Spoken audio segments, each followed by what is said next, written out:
ഓം ശ്രീ ഗുരുഭ്യോ നമ. ഒരു ഭക്തൻ ചോദിച്ചു, അമ്മേ, സദ്ഗുരു എങ്ങനെയാണ് ശിഷ്യനെ സഹായിക്കുന്നത്? അമ്മ വാത്സല്യത്തോടെ പറഞ്ഞു, മോനെ, യഥാർത്ഥ ഗുരു ശിഷ്യനിലെ ദുർബലതകളെ കാണിച്ചു തരും. ശിഷ്യന് അത് മനസ്സിലാക്കിയാൽ തിരുത്താനും അതിൽ നിന്നും പുറത്തു വരാനും കഴിയുമല്ലോ. കോപം, അസൂയ, വെറുപ്പ്, ഭയം, സ്വാർത്ഥത ഇതൊക്കെ ദുർബലതകളാണ് മക്കളെ.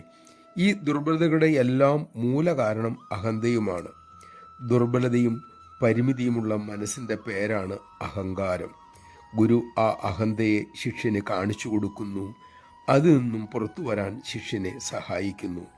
അതാണ് സദ്ഗുരുവിൻ്റെ ജോലി. നമഃശിവായ. പ്രച്ഛന്ന വേഷത്തിൽ നമ്മെ ദുരിതപ്പെടുത്തുന്ന അഹന്തയെ അമ്മയുടെ കൃപയാൽ തിരിച്ചറിയാനും ഒഴിവാക്കാനും നമുക്ക് സാധിക്കട്ടെ.